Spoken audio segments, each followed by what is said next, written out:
Pero la historia no termina aquí. Es verdad, debemos ser defensores del principio de inocencia, lo sabemos. Es difícil ser en este caso ante tantos testimonios repetidos a lo largo de los siglos, pero tutela la inocencia hasta el final. Pero si de casualidad por él se condenara en ese hipotético proceso a Yahvé, es posible, sucesivamente, en el caso de las mujeres, apoyo justificado al comportamiento de Yahvé. Sabemos que existe un crimen que se llama apología del crimen. Sabemos que en Italia existe la apología del crimen, la apología del fascismo, por ejemplo. Por lo tanto, me pregunto, si Yahvé fuera condenado en este supuesto proceso de Nuremberg, ¿sería posible procesar a todos los que dicen que él hizo bien en actuar de esa forma? Y son muchos.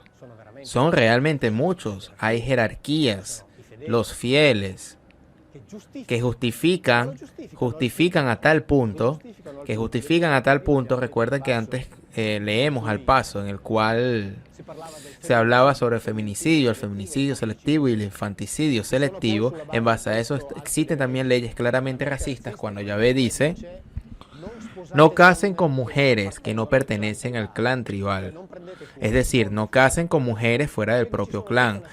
Por lo tanto, existe una serie de elementos que son iguales a aquellos por los cuales fue instruido y llevado a una conclusión al proceso de Nuremberg.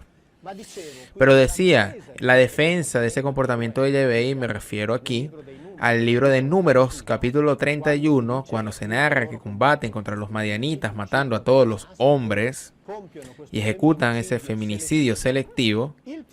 El título de ese pasaje es incluso Guerra Santa contra los madianitas.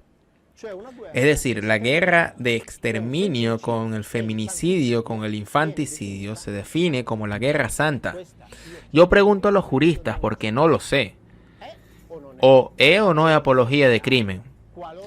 En el caso de Yahvé fuera condenado en este supuesto teórico por genocidio contra la humanidad. Por lo tanto, esa es la pregunta que me hago. Sí, después alguien decide de modo concreto terminar de examinar la situación, obviamente me pongo a disposición. Yo sé bien que todo lo que dije causaría reacciones obviamente muy duras y también acusaciones de antisemitismo. Ahora bien, yo aprovecho eso para darles algunas informaciones, pero sobre todo para contar algunas curiosidades bíblicas a los que nunca pensamos esto.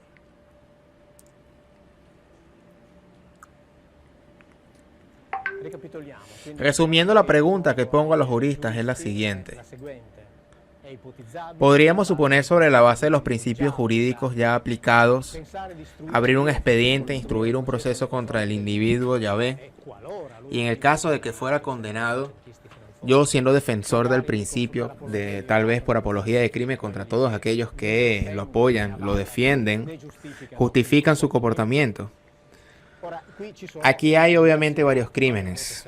Hablemos antes de exterminio, genocidio, feminicidio, infanticidio, promulgación de leyes en base étnicas o raciales. Por lo tanto, existen realmente una gran capacidad de acusaciones. Yo dije antes de que hablar de eso significaría pasar por antisemita. Digo inmediatamente que yo no soy antisemita. Considero injustificado, y ahora veremos qué es injustificado en el específico aquí tratado, también desde el punto de vista bíblico. Para empezar, seguramente me dirán, Biglino es un antisemita porque compara a Yahvé y la Biblia del nazismo. Por lo tanto es antisemita. Bueno, no hago esa elección. Yo, como siempre, analizo los datos que la historia ofrece. En este caso tengo un texto que se llama Biblia y que dice ser verdadero, dice haber sido inspirado por Dios.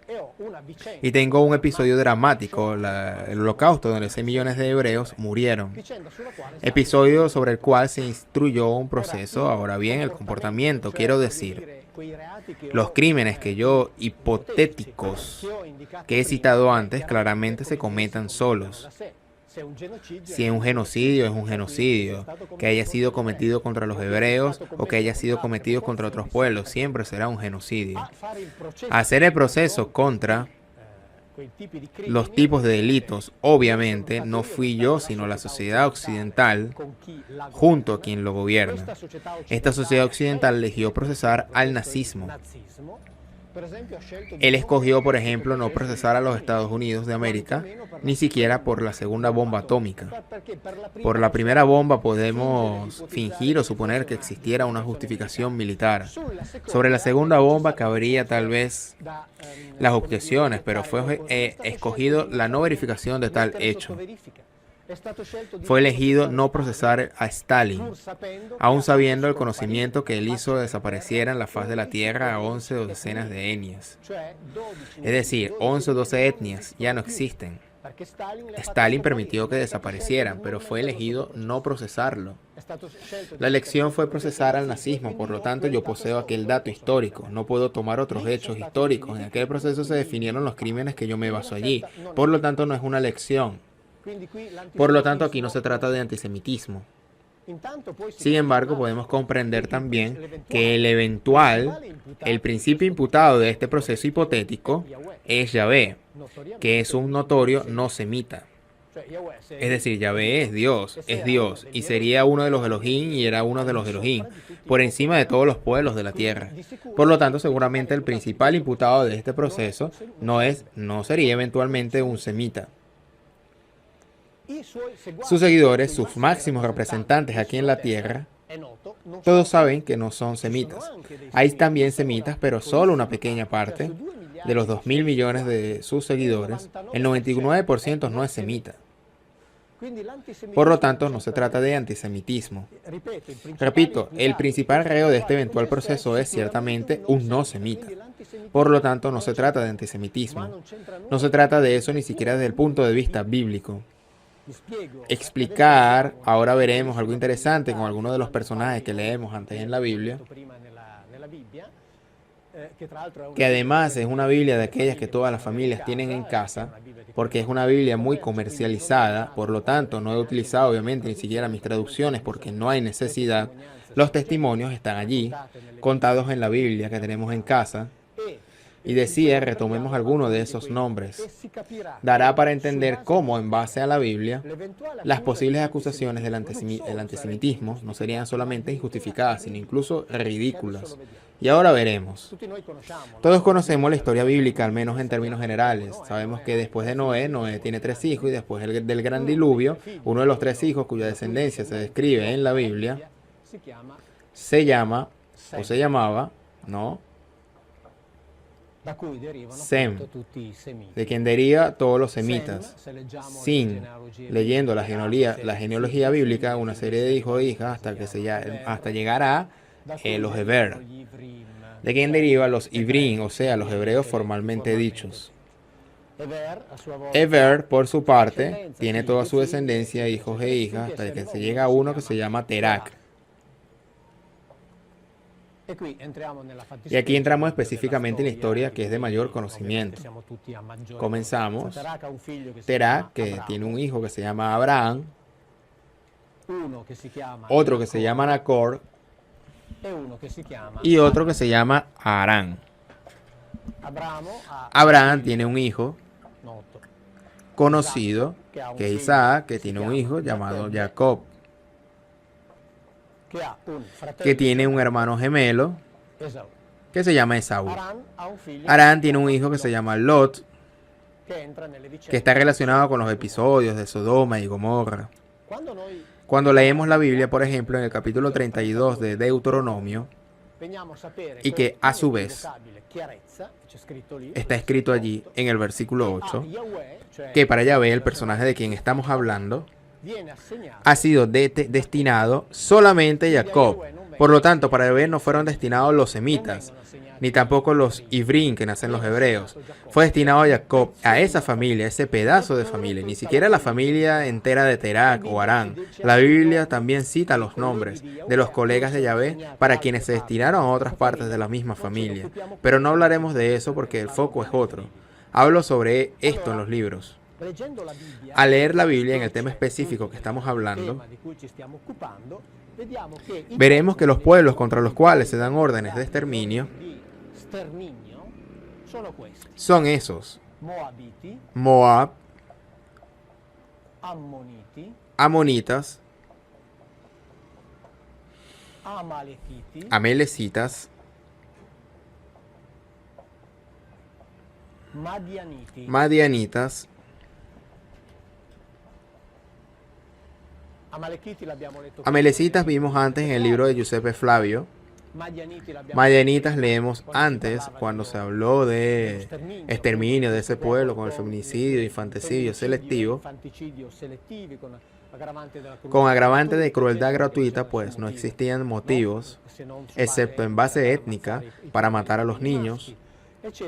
Que es interesante aquí, que los moabitas y los amonitas son descendientes directos de Lot. Lot, nosotros sabemos, son siendo hijos de los hermanos de Abraham y sobrinos de Abraham. Por lo tanto, moabitas y amonitas son sobrinos nietos de Abraham.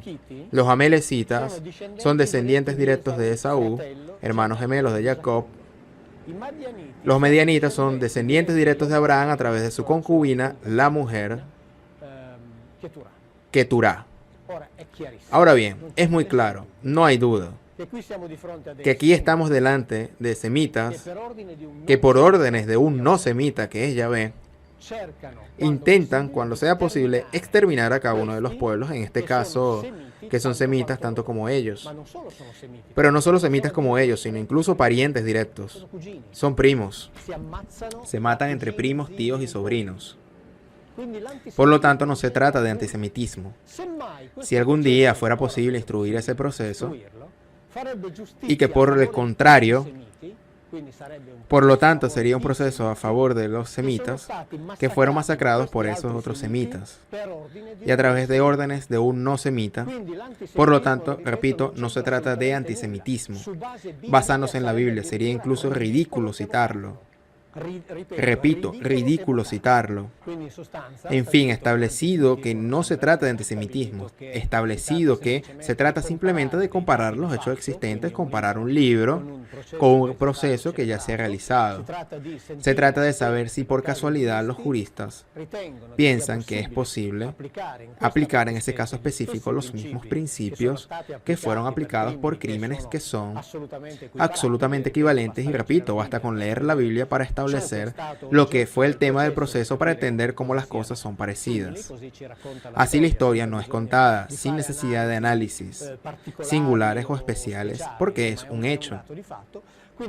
Por lo tanto, establecer si existen juristas que piensan que es posible abrir un expediente e instruir un proceso utilizando principios jurídicos que han sido ampliamente aplicados en el pasado, aplicados para realizar un proceso, a final de cuentas se establecieron condenas.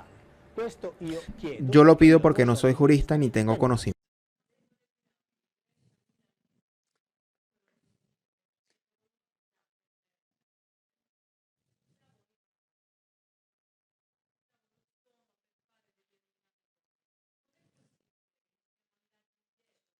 ¿Podemos poner un pendrive? ¿Es posible?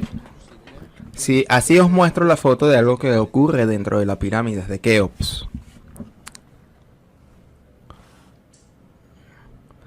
Pero os la muestro dentro de la pirámide de Keops, porque hay otra cosa que no se dice. Todas las noches hay equipos de físicos que instalan máquinas. Por ejemplo, en marzo estaban allí, 2019. Japoneses y australianos, y está aquí en la sala las personas que lo conoció porque dormían en el mismo hotel. Ellos todas las noches instalan máquinas y fotografían los fenómenos físicos que suceden dentro. Porque los fenómenos físicos que suceden allí adentro se aprovechan después, por ejemplo, para producir celdas solares con un rendimiento altísimo. Ahora, si ponen el pendrive, os muestro la foto de una de las cosas que ocurren dentro de la pirámide de Keops.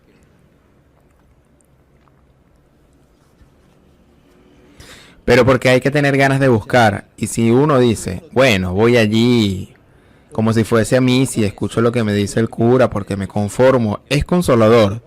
Tiene su lógica aparente, sobre todo lo tiene si no me hago preguntas. Y para mí está bien, tranquilo. Si en cambio yo observo y pienso que esa cosa no me parece realmente así, y voy a investigar. Entonces me doy cuenta que no es precisamente así. Entonces en ese punto intenta detenerme. Pero mira a su alrededor. Mira a su alrededor. Es decir, hasta el miércoles se habla del partido que se jugó el domingo. Y a partir del jueves se habla del partido del próximo domingo. Pan y circo. ¿Cómo si? Todas las semanas hay partidos de fútbol. Es verdad, todas las semanas hay partidos de fútbol. Realmente somos rebaños. Cuando las religiones inventaron la figura del pastor, no es la que la inventaron por casualidad.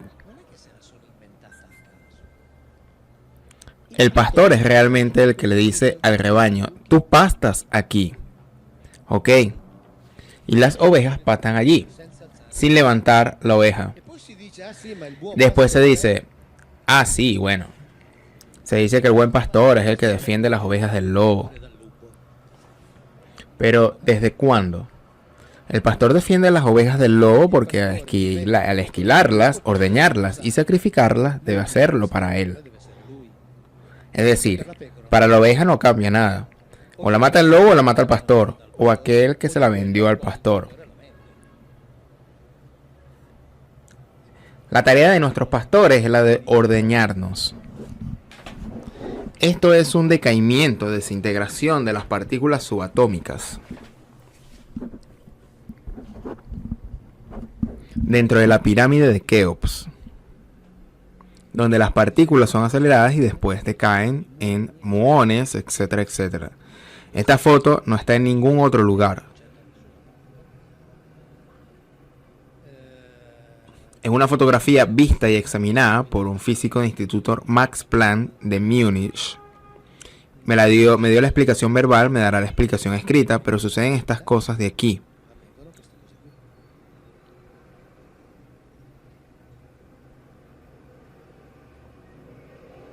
Allí está dentro la escalera central a oscuras. Pero cosas así la fotografían continuamente. Los físicos pasan las noches fotografiando estas cosas. Sí, son decaimientos de partículas subatómicas que cuando entran a la pirámide se aceleran. Por tanto, las tres pirámides de Giza, no todas las pirámides.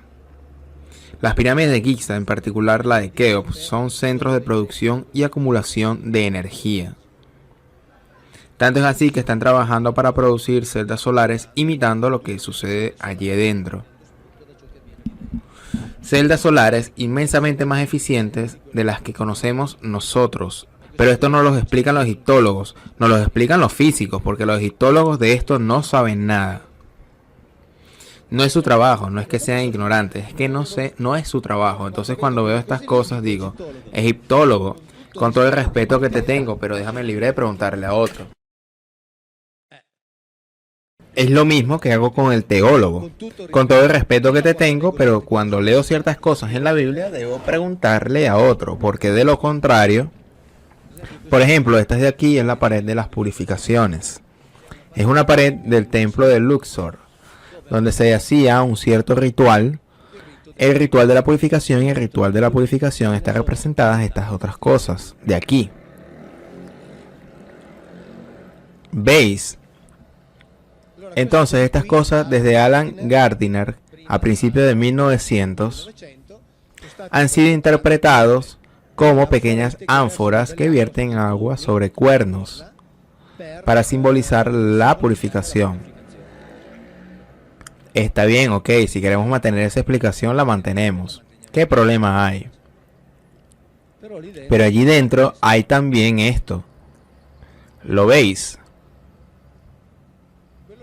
Es de ahí, es el dios Amón, es el dios del cual sale el esperma con aquella ánfora que le vierte agua encima. Ok, y era el dios de la fertilidad. Nos recuerda a una divinidad bíblica. Nos recuerda a una divinidad bíblica que también él era conocido por ser un dios de la fertilidad que practicaba sexo. especialmente, ok, entonces aquí, digamos que esa cosa de ahí, como la interpretan los egiptólogos, es una ánfora pequeña que vierte agua sobre el esperma. Bien, yo tengo el derecho de decir que tal vez podría ser otra cosa. Sucede que los sacerdotes le ponen un cuenco y recogen el esperma. ¿Lo veis? Para hacer la purificación. Ahora bien, si entre vosotros hay un médico, un biólogo, un técnico de laboratorio, sabe que purificación significa separar componentes celulares de otros componentes celulares. Entonces, según vosotros, ¿qué se separa del esperma? Los ácidos nucleicos. Esta es la purificación. Después de eso termino pronto, que eso sean un vaso que vierte agua, que sean espermatozoides o que sean, qué sé yo, un globito de aire caliente dentro, atado con un cordel que vuela hacia arriba para simbolizar la purificación. No me importa nada de eso. El significado de lo que está aquí es claro. Se purifica el líquido espermático. Para purificar el líquido espermático hay que conocerlo. Hay que saber qué tiene dentro. Hay que saber lo que hace, cómo está compuesto y tener la tecnología para hacerlo. Después podemos discutir lo que queramos sobre las imágenes, a mí no me importa nada. Pero es esto, ¿lo veis? Lo recogían y este era el dios de la fertilidad. El epistemólogo Máximo Verbeta dice, ¿qué está escrito ahí? Está escrito, hecho para dar larga vida y convertirlo como el señor Ra. Es decir, la manera para transformar el faraón a un ser similar al Dios, que es exactamente lo que está escrito en el capítulo 6 de la Biblia, cuando los Elohim decían, dejamos de enriquecer al Adán con el aporte de nuestro líquido espermático y la vida del Adán descenderá a 120 años. Después de eso podemos dar todas las interpretaciones que queramos, pero la traducción es esta de aquí. Allí está representado algo y lo claro es que se purifica el líquido espermático. Lo claro es esto. Pero por hacerlo es necesario tener toda una serie de conocimientos. Después queramos pensar que eso es, como dije, una ánfora que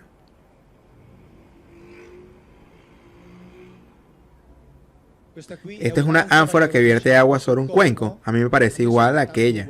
A mí me parece. Un egiptólogo, no, está bien. Cada uno es libre de. Mirad la forma de este espermatozoide y la forma de esto. Después de cada una de las interpretaciones, faltarían más, así como decía antes. Si nos ponemos a discutir sobre el hecho de Alan Gardner tenga razón, es decir, que esto es una ánfora que vierte agua, pasamos siglos. Pasamos siglos. ¿Qué está escrito en esta pared? Que aquí se hacía la purificación se hacía de manera que el faraón fuese como el dios Ra. Es decir, le introducían ADN perteneciente a los dioses. Basta. Todo lo demás discutámoslo cuanto. Es más, ni siquiera pierdo un minuto discutiendo. Así como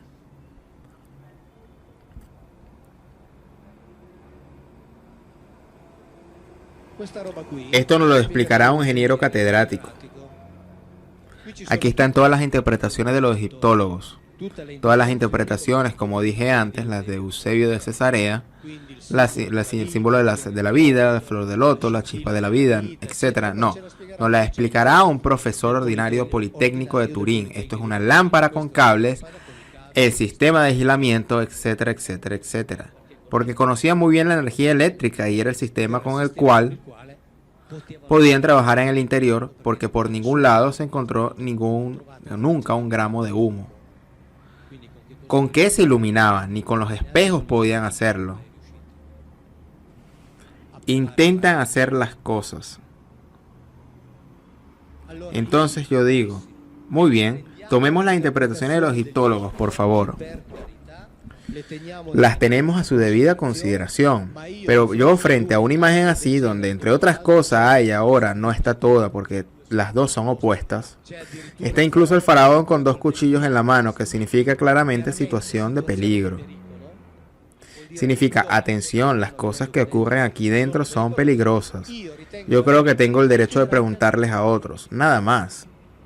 En cambio, a menudo esto se ve, cuestiona como decir, no, tú no debes preguntar solamente a los... No, yo pregunto a los egiptólogos, no necesito preguntar porque sé muy bien lo que explican los egiptólogos sobre esto. Pero como no me convence, pregunto también a otros. Y después veré lo que me dice el otro, pero es algo que se me debe de conceder para yo hacer. Esta es la imagen que vimos antes, ahora la veis ampliada. Esa cosa de ahí, la abertura del manto en el medio, era como la abertura de una coraza. Alrededor de la abertura había un dobladillo para que no se rasgase. El manto se pone por la cabeza, parece una coraza y la abertura estaba reforzada de manera que no se rasgase. Estos nos lo dice la Biblia, entraban en aquellos sitios y la Biblia nos da elementos adicionales que aquí no hay. Nos dice, por ejemplo, que el manto tenía debajo toda una serie de campanillas que, dice la Biblia, las campanillas sonarán y el sacerdote no morirá. Éxodo. Y el sacerdote no morirá. Lo que significa que dos cosas. O Dios le gustaba escuchar las campanillas, o no las escuchaba, mataba al sacerdote. O si no las escuchaba, mataba al sacerdote. Y las campanillas tenían una función específica. Sabemos que hay instrumentos que pueden reaccionar a campos electromagnéticos y ponerse a vibrar. Entonces, si suena significa que están entrando en un campo electromagnético. Y como nos cuentan ciertos relatos hebreos, las campanillas servían para que los que estaban afuera entendiesen. Si las escuchaban, de los que estaban dentro se estaban moviendo y por lo tanto estaba vivo. Si ya no las escuchaban, esta de aquí estaba atado con una cuerda, lo sacaban fuera inmediatamente porque significaba que había sucedido algo muy grave. Es decir, estas cosas tienen una explicación lógica y concreta. Porque si alguien me dice, no, pero simbólicamente, porque Dios quería. Yo digo, muy bien, mira, no refuto nada, pero no me convence, quiero la explicación de otro, nada más. No me convence, quiero la explicación de otro nada más y creo que tengo el derecho de poder pedirla. El derecho de poder pedirla. De modo que, según dicen ahora los que están horrorizados, pues yo seré sacerdote hasta en el infierno. Pero como no hay infierno, pues no hay problema, se queda uno tan tranquilo. ¿Cómo que no hay infierno? No, hombre, eso es una de las cosas terribles que tiene el cristianismo en cuanto a enjuiciar el más allá. Es de las peores religiones que hay, porque eso, el infierno del cristianismo es terrible, es aterrador.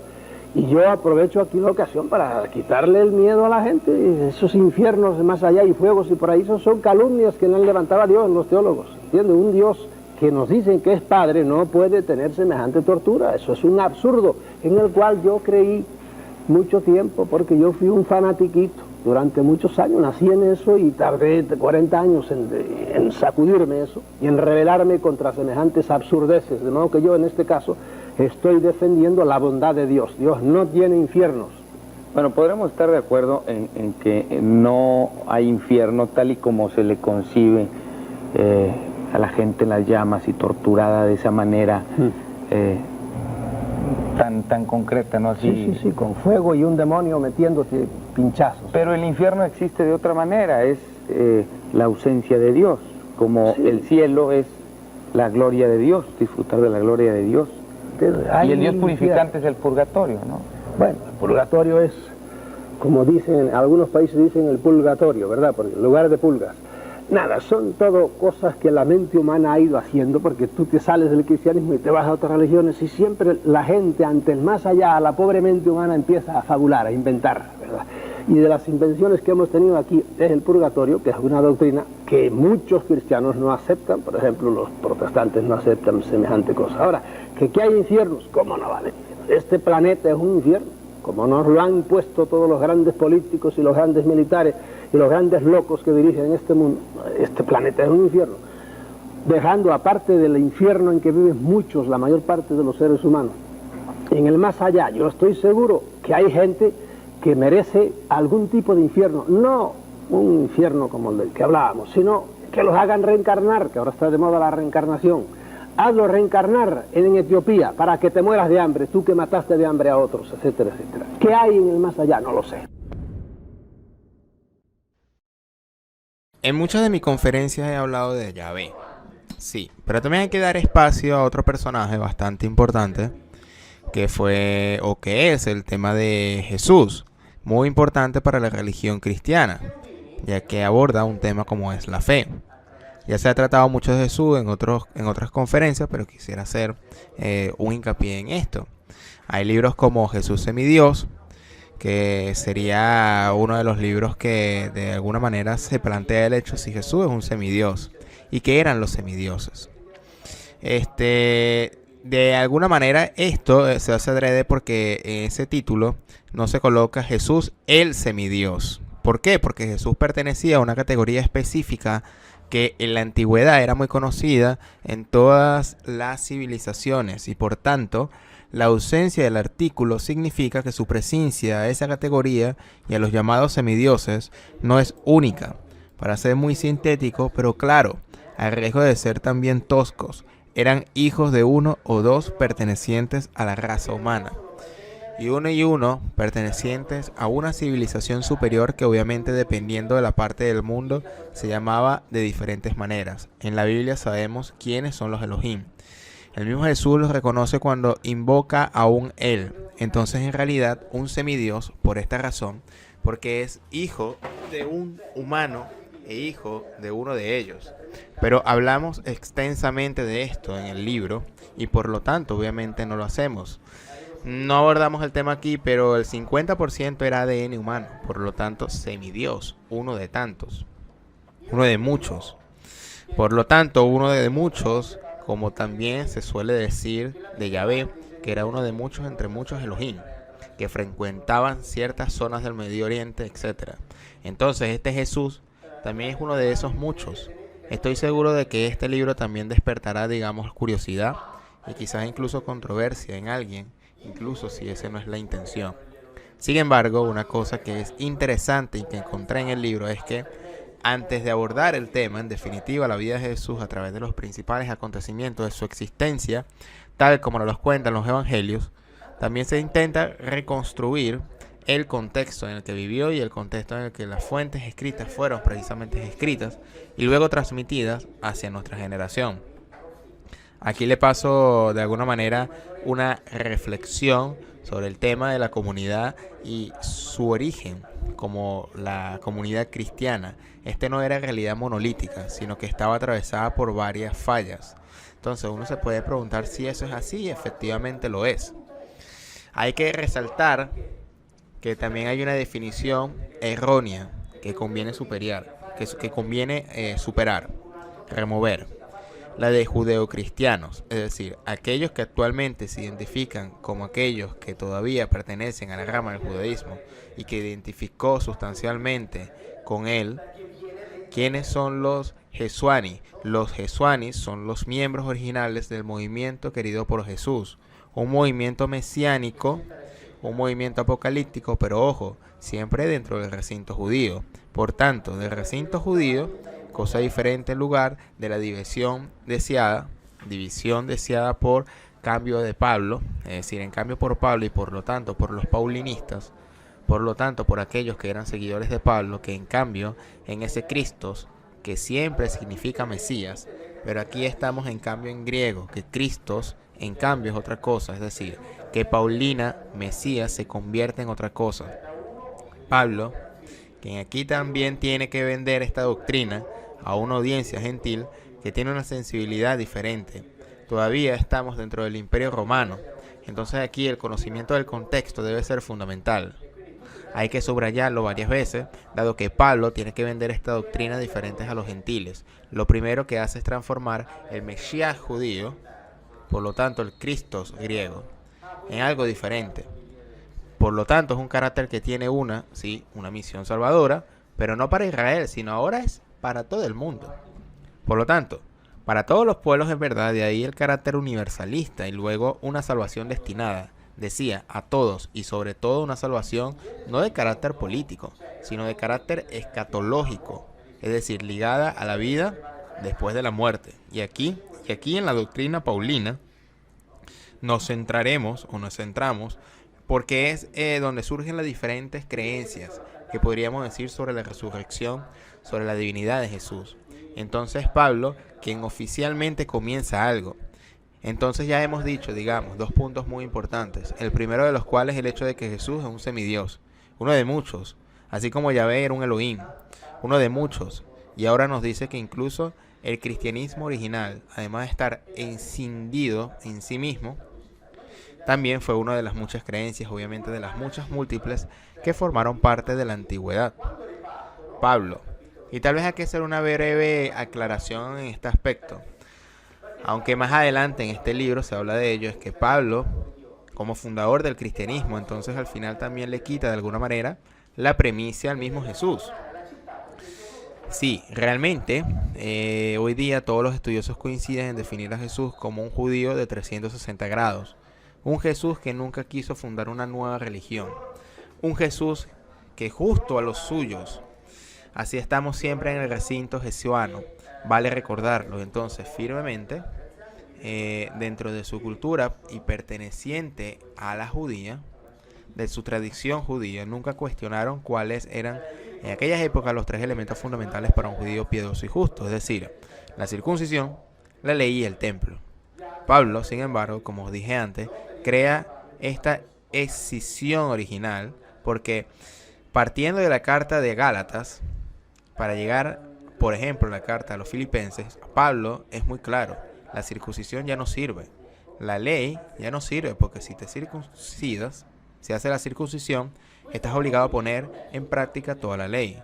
El templo ya no existe porque para Pablo el verdadero templo a seguir es el cuerpo de Cristo, que es el verdadero templo y nosotros, dice Pablo, somos miembros de un gran templo que es el cuerpo de Cristo. Por lo tanto, como se puede ver claramente, Pablo crea esta transformación, este alejamiento de hecho de la doctrina judía y más que un fundador consciente del cristianismo, porque Pablo nunca se define a sí mismo como cristiano en sus cartas, que quede claro, pero Pablo es el iniciador, es el inspirador de lo que luego será esta doctrina fundamental, porque si Pablo niega estos tres elementos funcionales o fundacionales del judaísmo y luego, he aquí, transforma el Christos en otra cosa y se dirige a todo el pueblo con una similar doctrina universalista, que es lo que el mesianismo jesuano no fue en absoluto y en lo que se convirtió más tarde inspirado por Pablo.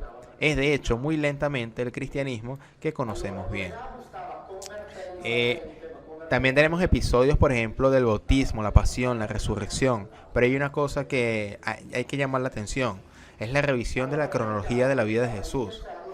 Hay que siempre fingiendo lo que está escrito, como es mi método que he enseñado en mis conferencias, siendo de cuenta de lo que está escrito es cierto.